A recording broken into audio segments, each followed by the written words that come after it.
Hi, and welcome to the Practical Ascension podcast. I'm your Practical Ascension guide, Tracy Goody, and welcome to this Catalyst podcast series. Recently, I have contributed to a collaborative project. It's a multimedia magazine called Catalyst. So in this 2023 issue, we focused on awakening your inner change creator.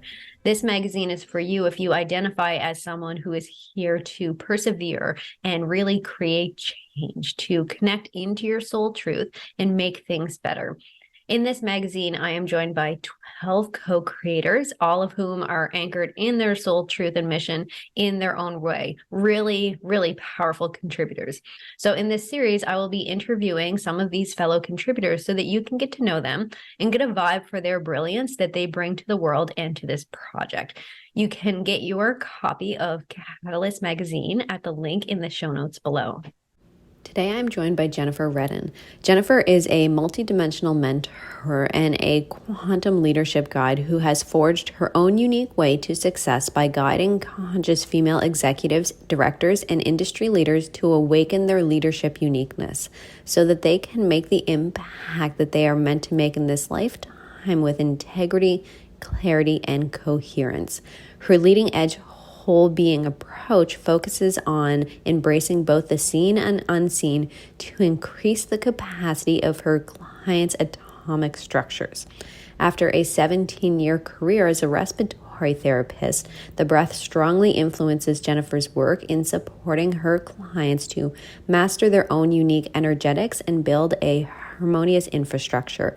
Jennifer is passionate about supporting conscious leaders in discovering their unique way of building a legacy of love with effortless ease. So welcome, Jennifer, to the Practical Ascension podcast. I am thrilled to connect with you. We've been speaking for a few moments before we've started the official interview here, and you are just such an amazing energy. So I'm really excited to see what you share. So welcome to the podcast. Oh, thanks for having me, Tracy. This is awesome. I'm glad to be here. I'm glad we were able to connect through other people. Yes, that's like one of the things. And I know I'm going to be speaking to Holly about this as well, where we're looking at the energy of like collaboration, the future of business. And to me personally, it just feels so good. That's one of the reasons I'm really loving this interview series is it feels so good to connect with new people that are on the same energetic trajectory of like wanting to shift things, wanting to bring in the new. So I know that your specific area of genius, your area of expertise is really in working with leadership. So I want to ask first, what brought you, and I mean, I'm sure this can go pretty broad, but what brought you into this space of really being drawn to work with people in leadership? So before I started my business, I was a manager. I was in middle management. And I remember being in that position, and I remember needing mentorship, guidance, and I didn't always need to be told the answers. I needed someone to offer that space for me to explore what really resonated with me and support me through trusting myself, making those decisions. And as somebody who is very uniquely designed to lead in this lifetime, I always have been. I remember as a child I would play teacher, right? Pretend teacher, whatever. Yes, I would do that too. Yeah, and I remember. Yeah, I remember at that time I would play the like principal or the head person. Yeah. And I always remember thinking change is coming and I'm here to lead this change. As a child, I had that calling. And so now I consider myself the person that's here to lead leaders. Yes. They can stand in their uniqueness so they can shine their brilliance and really bring that wholeness of who they are. And that is what is being called of us right now, all of us, every single leader, is to be in your uniqueness, own your gifts, master your own energetics so you can stand powerfully and articulate, because it's not just enough that we know, we have to be able to articulate all of that. And to know what your special gifts are, right? We all have special sensitivities. We all have abilities to see into the invisible world, and owning those so we can, again, speak to them and nourish ourselves and bring that all into wholeness. So that's why I do what I do. So love it. People can stand in that unique aspect of who they are.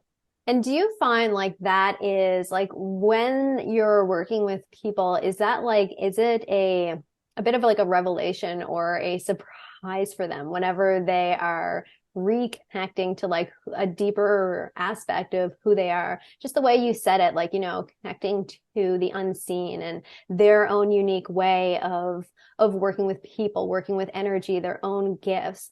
What type of, responses do you get from people as that's awakening?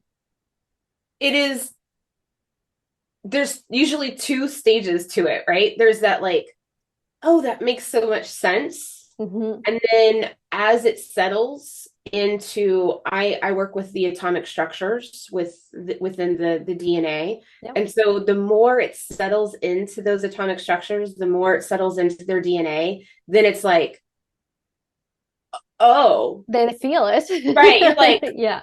So at first it's a revelation. It's this, oh, all of that makes really good sense. I can feel that this resonates. And then there's the stage of like, it's landed. It's in the body. They're like, oh, I'm completely into my wholeness again, right? Yeah. There's no separation. There's no disjointedness, disconnection. It's all right there. Yeah. And then they're able to move through their life with so much more ease and clarity. So, and we work together, they learn their unique sequence of honoring all of those pieces and parts of them, which is extremely important. So yeah. Sorry, keep going. No, go ahead. It sounds like they are a lot more stabilized as well, like that. And that's something that I noticed as well when people are reconnecting into who they really are, which is an aspect of what I do just on the spiritual side, a little different, but just there's so much more stability there, so much more of a like capacity almost to like expand and explore and just kind of like be. So I love that you brought that up. And I love the way that you showed it really, it gets in the mental energy. And then that's one thing. And like, that's neat. That's cool. But whenever it goes down into the body and then they're actually able to feel it and express it, then it's like a whole other experience for them. Yeah. It's like game over, starting fresh, right? Like new life, right? Yeah. Like, here we go. And exactly. So it's extremely important. And I want to say something, because you mentioned the word capacity. And that is a big world. That is a big word in my world, is capacity, because everything is capacity. Yes. And when we think about separation, we think about disjointedness, disconnected, all of those things. It is actually a lack of capacity, because what we have done is, through our lives, our atomic structures, and it's our atomic structures that live in our visible, right? It's what makes us physical and like we can't move through us. And then they also exist in the invisible. So that's why it's so important to have that understanding of, we want to work within both realms. Yes. And so I'm so with you. Okay. So when we think about capacity, it's our atomic structures that create that capacity. And so years and years of living, right? So we think about burnout. I don't know a single person on earth today that hasn't experienced some level of burnout, and probably multiple stages of burnout, right? And which is trauma based, all of that good juicy stuff that we could dive down a rabbit hole. It fills up our atomic structures, right? It decreases our capacity. So then what happens is our atomic structures become so condensed, so combined, that the electrons can't vibrate. right? So our electrons are the things that make us enlightened, that enable us to become enlightened because we absorb the light from the frequency of the electrons. So when our atomic structures are at max capacity, they can't take on anymore, they can't hold anymore because they're filled with all of this other gras. I like to call it old cake. We have to clean all of that out. We have to let it bubble to the surface. Yeah. And that's how you increase your capacity, is letting it all come up, cleaning it all out. And then you start to vibrate higher, right? Your electrons actually have space. They're like, oh, wait, you mean I can actually move now? Yeah. And then you start to move and you start to become enlightened. You raise your consciousness, you raise your vibration. So capacity is literally everything. And we need our capacity. We have to have capacity if we want to create change. And so that's another aspect of what I refer to in my world is your harmonious infrastructure. It's realigning, it's rewiring, it's cleaning it all up. It's creating that capacity within you to hold more of your highest essence. And the way you're describing it too, like I can really see it like in a practical way where you're letting go of those densities. Like you said, like it's so densely compacted. And then as you are letting it bubble up to the surface, lightness, like it just makes so much sense. Right? You're like, I don't have to hold this anymore. I can let it go. It's as much as I despise the word, it no longer serves, or phrase, it no longer serves me. It is true. Like, you don't need to hold on to it anymore. You're done with that. So. Yeah. I've been working on the vibe recently of that is me, that's not me. That is me, that's not me. And just like, just in a really like chill way. Oh, that's not me. Bye. Like it doesn't need to be there. The next thing I want to kind of look at, so you're working with leadership, you're working with this, working down on that DNA level, working on the energetic level and the physical level, bringing those together, which again, practical ascension, I'm right on board with you. That's what I'm all about. Now, as we're looking at leadership, and I've talked about this as I interviewed other people around, the shift in business, the shift in energetics, how things are moving. What are you noticing in kind of that breakdown of the old way of looking at leadership and then the welcoming in of this new leadership that we are being invited into that really carries more of that energy of enlightenment to it? So what are you seeing as that journey from the old breakdown leadership, that old, distorted masculine leadership over into what we're moving into? So I see how we operate as individuals is very real also in the collective. So what's currently happening on the collective level is what's happening for a lot of people, right? So many people we're all of these old structures, these outdated ways of being, these outdated ways of leadership are bubbling to the surface. Why? Because we can't tolerate it anymore. Yeah. Why? Because it's keeping us separated, keeping us disconnected and disjointed, and it's keeping us from our wholeness. So that same thing is happening at the collective. And that's why we're like seeing all of these shifts. What I see is the main, and this is how I perceive my role in this, is that it's not that corporate is going to go away. It's that it has to be restructured. Yeah. And the people that will restructure it are the people that step into this work. They're the ones who will come into the wholeness, that will come into standing in their uniqueness and being able to articulate it from a place of love, not a like, I have to prove myself, I have to show you that I'm right. They come from it from a standing in on their own pedestal of who they are. Yep. And then they create this ripple, because when we say that when you say that it's okay for you to be this way and you show that, then you're telling someone else it's okay that they get to be that way. They get to be in their wholeness. They get to honor all of their pieces and parts. And it creates a ripple slowly throughout. And that's how it's moving through. So we need more leaders, and I work with women. So we need more executives, more of those women that are in senior management, the directors, the industry leaders, to honor more of who they are, to dive into this work, to clean up their atomic structures, to understand what their energetics are. Mm-hmm. And then they will create that ripple. Yeah. And it'll happen.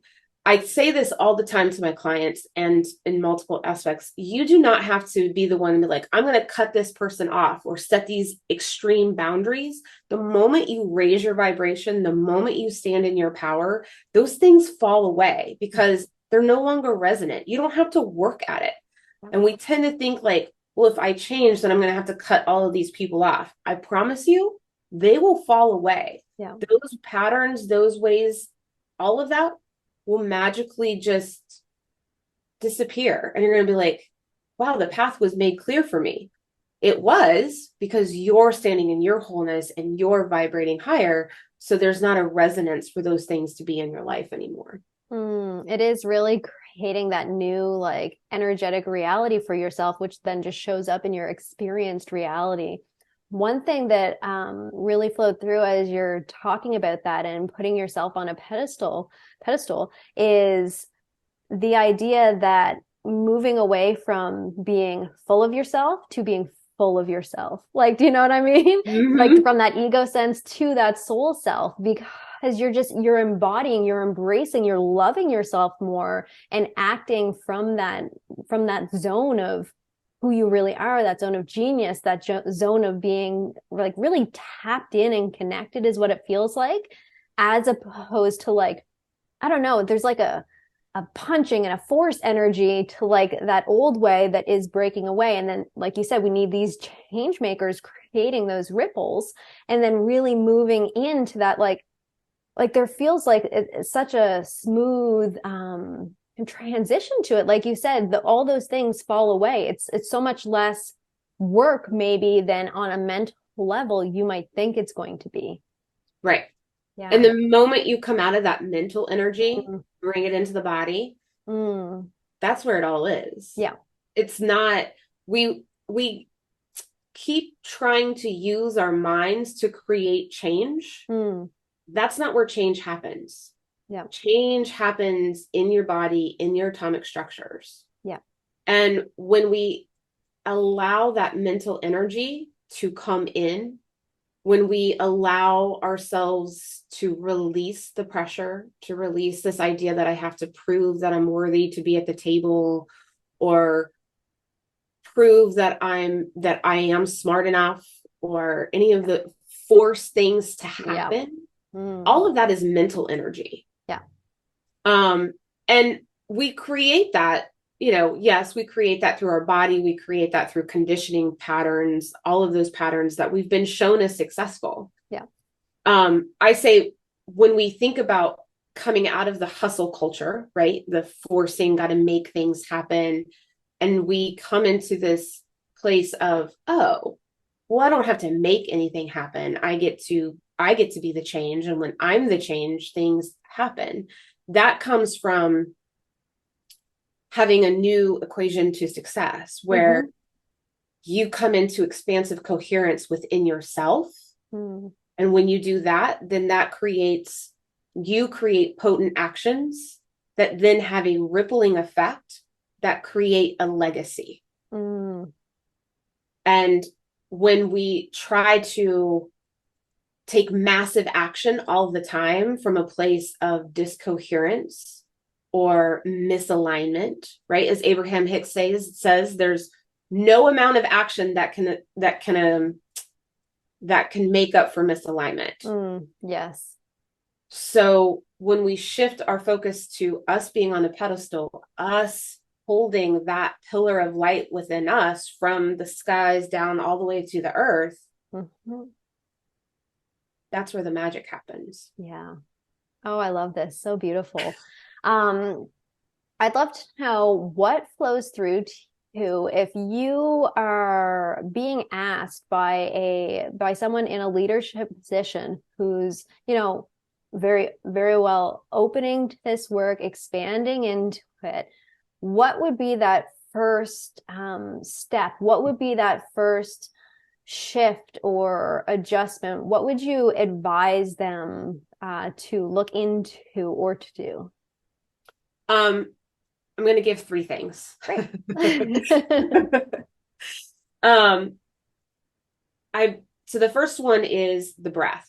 So the work that I do with my clients is the quantum breath. And so your breath is your divinity. It is your life force. It is the thing that can go into the places that you don't want to see. When we allow it, when we invite it in, it'll go into those places. It'll allow that softening and allow the releasing of all the old stuff to come to the surface.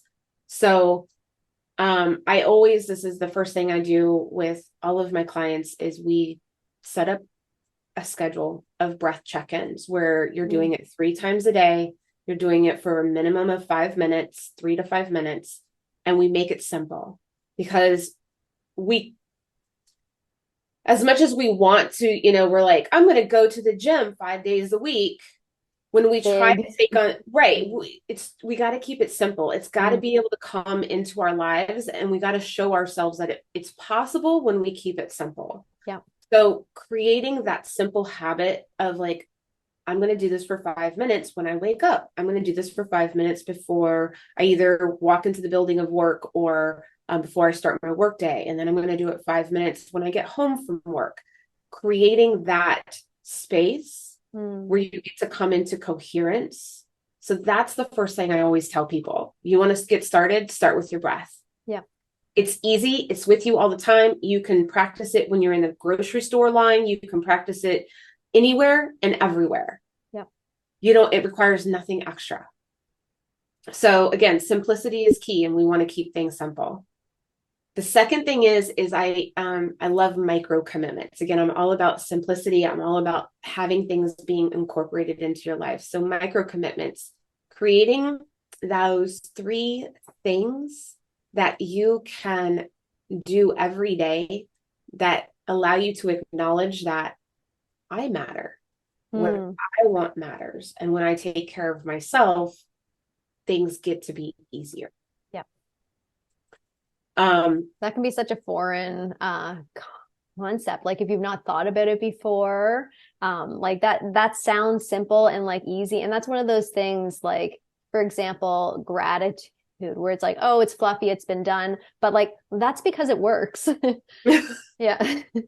Well, so gratitude's a slippery slope, in my opinion, because you really have to know why are you jumping to gratitude before you allowed yourself to come into neutrality of a situation? Yeah. And a lot of times what I see people doing and why it doesn't work is because we just go, well, I'll share a personal example. I was in a car accident last week, and I could have immediately been like, well, I'm really grateful for this situation. It's really showing me something. Yeah. instead of being in the space of like, this really hurt. This is definitely showing me something. Yeah. Right. And being with the situation as it is. So I think we have to be careful how we utilize gratitude. Yeah. And I think I love using Ted Lasso as an example of this, is that we try to coat everything in positivity and sprinkle in positivity and gratefulness. Yeah. When what is really being asked of us to embrace that part of us that is asking for love and acknowledgement in that moment before we jump into the gratitude piece. So yeah, exactly. Yes, gratitude works. However, I don't want to say people don't be grateful. What I am saying is that don't just only be grateful. Right. Really look at the scenario that you're moving yourself through before you jump to that space. Yeah. So it does. Yes. Yeah. So coming back to your second point. I knew I would go off on a tangent at some point. So the third one is balance. And I actually don't believe in balance. I believe in harmony. And we have this idea that there is work-life balance. And what we did, it's the same concept of church and state, science and religion, all of those things to keep us separated. There is only you. There is nothing else. There is only you. So you have to find that harmony within you first. And then that creates harmony in your external world. So quit looking for, I need to find this work-life balance. There's only you. You are the only vibration. You are the only thing that's creating the reality. Yeah. So it's not about finding balance. It's about how can you come back into harmony with yourself. I agree. And that seems to be kind of a theme that I'm noticing as you're speaking, is it's less about like the mechanical way of like business and living and thinking about all of that really strict, structured, and moving a lot more into that flow, into recognizing that you're not a machine, which a lot of people are realizing now that they're not machines, which is great. And what does that mean? What do I need to care for myself and to actually embody all of these aspects of myself? So it's a really beautiful transition. I am really enjoying this conversation. I can see how you are just a perfect fit for this podcast. So that's great. I'd love to know, where can people connect with you? Where can they find you online? What would be the next steps if somebody wanted to reach out to you? So you can connect with me on Instagram. My handle it's Jen Redden with 2 N's. That's one place. The other place is LinkedIn. I have a presence on there. It's Jennifer Redden on LinkedIn. And you and I collaborated on the magazine Catalyst together. So I'm sure you're going to put that link in the show notes. So that is another way to tap into more of the work that I do, and that you do. And then also you can always schedule a call with me. So you can message me through any of the social media platforms, or schedule a call. I love connecting with people. I love helping and guiding people. It's my nature. So the calls they're no pressure. It's a coherence and clarity call. You'll come into a little bit more coherence on the call, and you'll gain a little bit more clarity on what your next steps are for you to, create more wholeness and standing in your leadership uniqueness. So I love those calls. They're so much fun. Beautiful. I love that. Yes. And I definitely encourage people to reach out to you, and definitely check out Catalyst. Your article there, Unique Leadership, was that, I believe? Unique Leaders. Unique Leaders. Yes, that's what it was. Brilliant. As always, it'll click right in with what you've just heard on the podcast. So that's great. All right. Well, Jennifer, I thank you so, so much for joining me today. Thank you, Tracy. This was awesome. Thank you so much for joining us for this episode. Get more details about today's guest and get your copy of Catalyst magazine at the link in the show notes below.